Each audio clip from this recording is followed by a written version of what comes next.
बहजोई महाविद्यालय बहजोई के YouTube channel पर मैं मनीषा आपका होम साइंस की क्लास में हार्दिक स्वागत करती हूँ।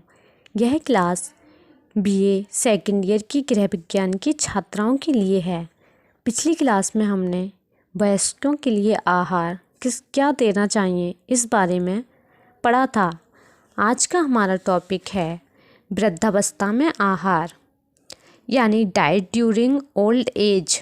वृद्धावस्था में आहार किस प्रकार दिया जाना चाहिए इस बारे में हम जानेंगे। प्रौढ़ावस्था के बाद में मनुष्य वृद्धावस्था में प्रवेश करता है। वृद्धावस्था 40 साल की आयु के बाद शुरू हो जाती है, लेकिन वास्तव में यह वृद्धावस्था नहीं होती है। वास्तविक वृद्धावस्था 60 साल पर शुरू होती है। 40 साल की आयु के बाद से मनुष्य की शारीरिक क्रियाएं शिथिल होना शुरू हो जाती हैं तथा उसकी आहार्य चयापचय की दर कम होने लगती है।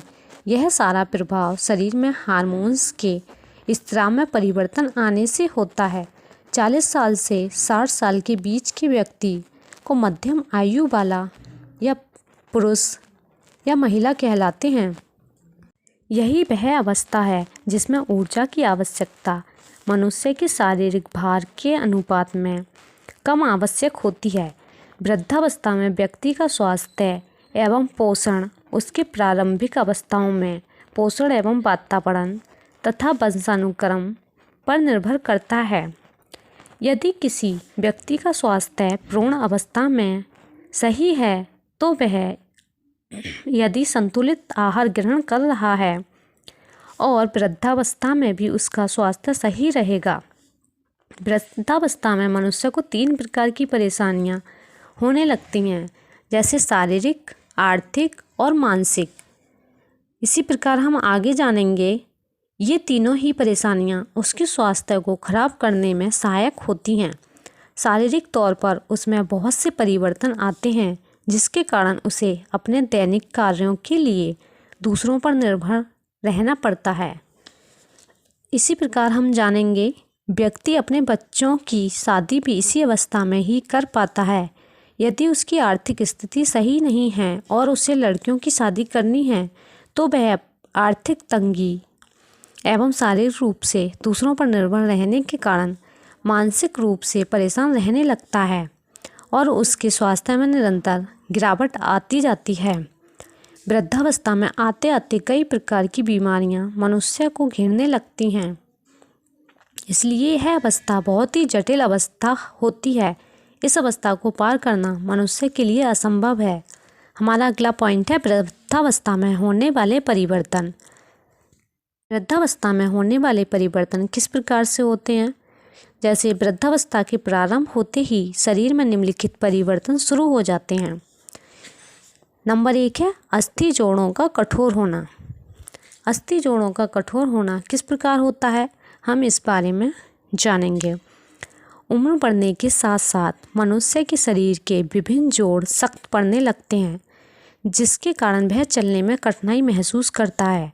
यह कठोरता बंधक ऊतकों में कोलेजन नामक पदार्थ की मात्रा बढ़ने के कारण होती है, जिससे जोड़ों के बीच खिंचाव उत्पन्न हो जाता है और मनुष्य थोड़ा झुकाव महसूस करने लगता है।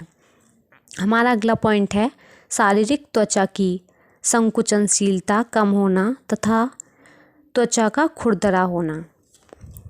यह कोशिकाओं के जीव द्रव्य में परिवर्तन होने के कारण होता है, जिससे त्वचा पर झुर्रियाँ पड़ जाती हैं। हमारा अगला पॉइंट है हार्मोनिक परिवर्तन। हार्मोनिक परिवर्तन किस प्रकार होते हैं इस बारे में हम जानेंगे। वृद्धावस्था में हार्मोन्स के स्राव में संतुलन नहीं रहता है, जिसके कारण शरीर में बहुत से परिवर्तन आने लगते हैं। नंबर 1 स्त्रियों में मासिक धर्म का बंद होना। नंबर 2 थायराइड एवं पैराथायराइड ग्रंथि के कम क्रियाशील होने से कैल्शियम का चयापचय ठीक से नहीं हो पाता है, जिसके कारण ओस्टियोपोरोसिस नामक रोग हो जाता है। हमारा अगला पॉइंट है पाचन शक्ति पर प्रभाव। पाचन शक्ति पर प्रभाव किस प्रकार पड़ता है इस बारे में हम जानेंगे। वृद्धावस्था में पाचन शक्ति पर 2 प्रकार से प्रभाव पड़ता है। पहला तो पाचक एंजाइमों के कम स्राव होने से विभिन्न प्रकार के भोज्य पाचनों का पाचन ठीक से नहीं हो पाता है। दूसरा, भोजन नली की मांसपेशियों की संकुचनशीलता कम हो जाती है, जिसके कारण भोजन ग्रहण करने के उपरांत व्यक्ति का पेट फूलने लगता है। हमारा अगला पॉइंट है नाड़ियों का शिथिल होना। नाड़ियों का शिथिल होना किस प्रकार होता है, इस बारे में हम जानेंगे। शरीर की विभिन्न नाड़ियों एवं मस्तिष्क की क्रियाशीलता भी धीमे धीमे कम होने लगती है, जिससे वृद्ध व्यक्ति को कम सुनाई देने लगता है, याददाश्त कम होने लगती है, दृष्टि भी कमज़ोर हो जाती है। हमारा अगला पॉइंट है रक्त के प्रवाह में कमी। रक्त के प्रवाह में कमी किस प्रकार होती है, इस बारे में हम जानेंगे। हृदय एवं रक्त नलिकाओं में कोलेस्ट्रॉल के जमा होने से शरीर में रक्त का प्रवाह कम होने लगता है, जिससे रक्तचाप में वृद्धि होने लगती है तथा हृदय से संबंधित बीमारियों के होने का डर बना रहता है। हमारा अगला पॉइंट है बालों एवं दांतों का गिरना। वृद्धावस्था में बाल गिरने तथा सफ़ेद होने लगते हैं, दांतों का गिरना भी शुरू हो जाता है। हमारा अगला पॉइंट है शारीरिक भार में अंतर। शारीरिक भार में अंतर किस प्रकार होता है, इस बारे में हम जानेंगे। वृद्धावस्था के शुरू में आहारीय चयापचय की दर कम हो जाने से वसा शरीर में एकत्रित होने लगती है, जिससे शारीरिक भार बढ़ जाता है। लेकिन 60 साल की आयु के बाद वसा का एकत्रित होना बंद हो जाता है और शारीरिक भार कम होने लगता है। आगे बात करते हैं हम वृद्धावस्था में पोषक तत्वों की आवश्यकताएं। वृद्धावस्था में पोषक तत्वों की क्या क्या आवश्यकता होती हैं, इस बारे में हम जानेंगे। वृद्धावस्था में पोषक आवश्यकता प्रौढ़ावस्था के समान ही होती है, लेकिन आहारीय चयापचय की दर कम हो जाने से ऊर्जा की कम आवश्यकता पड़ती है तथा थायमीन भी कम मात्रा में आवश्यक होता है। इसी प्रकार हम आगे देखेंगे। नंबर 1 है ऊर्जा। ऊर्जा किस प्रकार मिलनी चाहिए वृद्धावस्था में, इस बारे में हम जानेंगे। 25 साल की आयु तक आहारीय चयापचय की दर बढ़ती है, लेकिन 25 साल के बाद आहारीय चयापचय की दर निरंतर कम होने लगती है। 60 साल की आयु के बाद यह काफ़ी तीव्र गति से कम होने लगती है। वृद्ध महिला अथवा पुरुष के लिए ऊर्जा की कम आवश्यकता उनके स्वास्थ्य के लिए आवश्यक है, क्योंकि वृद्धावस्था में अधिक कैलोरी लेने से उनका शारीरिक भार बढ़ने लगता है, जो कि अनेक प्रकार की बीमारियों को आमंत्रित करता है। इसी प्रकार आगे जानेंगे हम प्रोटीन। इस अवस्था में प्रोटीन की आवश्यकता उतनी ही होती है जितनी कि प्रौढ़ अवस्था में, अर्थात 1 ग्राम प्रोटीन प्रति किलोग्राम शारीरिक भार।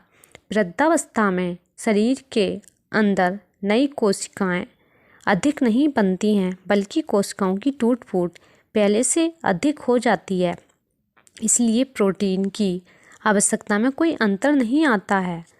नंबर 3 है कार्बोहाइड्रेट। आहार में ऊर्जा की कमी करने के लिए कार्बोहाइड्रेट युक्त पदार्थ भी कम मात्रा में लेनी चाहिए। नंबर 4 आता है वसा। वृद्धावस्था में वसा की अधिक मात्रा 2 प्रकार से हानिकारक है। पहला, आहार में अधिक वसा का इस्तेमाल करने से ज़्यादा कैलोरी शरीर में पहुंचेगी, जो कि वसा के रूप में शरीर में एकत्रित होती जाएगी, जिससे शारीरिक भार में वृद्धि होने से अनेक प्रकार की बीमारियां हो जाएंगी।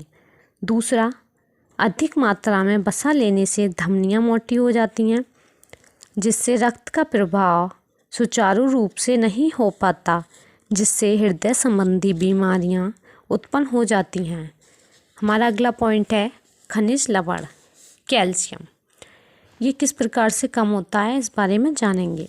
वृद्धावस्था में कैल्शियम की अधिकांश कमी पाई जाती है, जिसके कारण ऑस्टियोपोरोसिस नामक रोग हो जाता है। इस रोग से बचने के लिए कैल्शियम की उचित मात्रा लेना आवश्यक है, इसलिए वृद्ध महिला एवं पुरुष को अपने आहार में प्रतिदिन दूध एवं दही को शामिल करना चाहिए। हमारा अगला पॉइंट है लौह लवण। लौह लवण किस प्रकार दिया जाता है, इस बारे में हम जानेंगे। वृद्धावस्था में आयरन की आवश्यकता प्रौढ़ावस्था के समान ही होती है। मासिक धर्म के बंद हो जाने से आयरन की हानि तो कम होती है, लेकिन वृद्धावस्था में आयरन का अवशोषण कम हो जाता है। इसी प्रकार हम बात करेंगे विटामिन्स। विटामिन्स क्या होता है, किस प्रकार विटामिन्स कम होता है, इस बारे में हम जानेंगे। वृद्धावस्था में विटामिन ए, विटामिन डी एवं विटामिन सी उचित मात्रा में देना चाहिए, जिससे वृद्धावस्था में महिला पुरुष शारीरिक रूप से सही बने रहें। नाड़ी को क्रियाशील बनाए रखने के लिए विटामिन बी समूह भी आहार में पर्याप्त मात्रा में होना चाहिए। इसके लिए वृद्ध महिला अथवा पुरुषों को फलों का रस अवश्य लेना चाहिए। इसी प्रकार हम आगे बात करेंगे वृद्धावस्था में देने योग्य भोज्य पदार्थ। वृद्धावस्था में आहार आयोजन करते समय इस बात का अवश्य ध्यान रखना चाहिए कि वृद्ध महिला अथवा पुरुष उस भोज्य पदार्थ को आसानी से चबाने के बाद पचा सकें, क्योंकि वृद्धावस्था में दांत कमज़ोर पड़ जाते हैं या टूट जाते हैं तथा उनकी आंतों की पाचन शक्ति भी कम हो जाती है। वृद्धावस्था में आहार 2 बार न देकर थोड़ी थोड़ी मात्रा में अधिक बार देना चाहिए, क्योंकि एक बार में वृद्ध मनुष्य अथवा महिला पूर्ण भोजन नहीं कर सकते हैं। हमारा आज का टॉपिक यहीं समाप्त होता है। सभी बच्चों को मेरा धन्यवाद।